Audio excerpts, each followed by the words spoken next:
Hello， 大家好，又係我十萬 Billy 啦。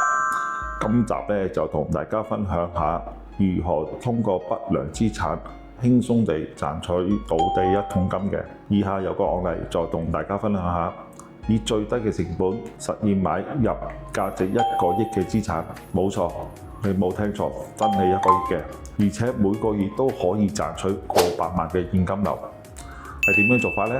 首先，選擇資產包，揾到一間嘅商場，裏邊已經有商鋪在營運啦。據了解啊，呢個商場呢，資管公司咧就準備以4000萬嘅價格出售。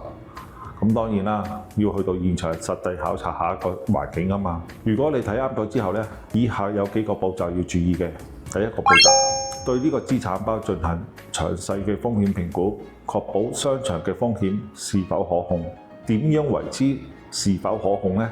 咁啊，你去到現場睇下人流夠唔夠啦，商場裏邊咧有冇空置嘅商鋪啦。第二個步驟，進行銀行評估同埋貸款嘅預審。喺大陸裏邊根本唔需要花費錢去聘請評估公司去做嘅，只需要叫銀行去評估呢個商場能夠按照1個億嘅評估價進行抵押貸款。一般嚟講咧，銀行批出有6000到7000萬嘅貸款咧，就足以證明呢個商場咧已經有1個億嘅價值啦。如果銀行評估出嚟認可，立即開啟預審程序。第三，確保買賣嘅性質同埋你自己銀行嘅流水或者資產證明等等，交俾銀行預審。咁同時咧，買賣細節上面確保所有嘅條件能夠達成一致。喺臨門一腳時，通過過橋嘅資金進行借貸，確保你可以順利購買呢個資產包。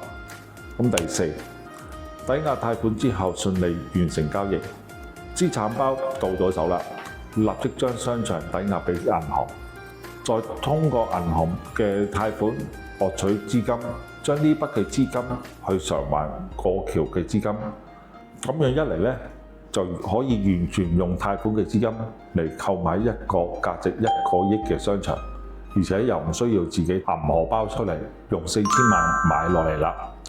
第五步就係收取過百萬嘅租金收益。呢個時間你手上唔單止擁有價值1個億嘅商場，而且可以每月收取商鋪嘅租金。呢啲咁嘅租金呢，就足以覆蓋銀行嘅利息啦。呢種嘅投資幾乎係冇風險嚟完成嘅。咁聽咗以上咁複雜嘅過程啦，其實係透過精準嘅資產評估、靈活運作資金同埋銀行嘅合作，成功完成你嘅人生第一桶金。在不良資產嘅領域裏邊呢，如果你能夠掌握正確嘅方法，亦都可以輕輕鬆鬆實現財富增值。仲要咩投資什麼股票啊、保本基金呢？倒不如實際揸住磚頭。如果你覺得沉悶嘅話，咪收翻幾間鋪頭，俾啲仔女去開鋪創業咯。正所謂時勢造英雄。好啦，如果大家想了解有關不良資產嘅資訊，請喺評論區打個666，我會一一回覆。咁下一集呢，我就會同大家分享手上如果冇錢嘅話，能唔能夠做到不良資產呢？我係深灣合創 Billy，關注我。拜拜。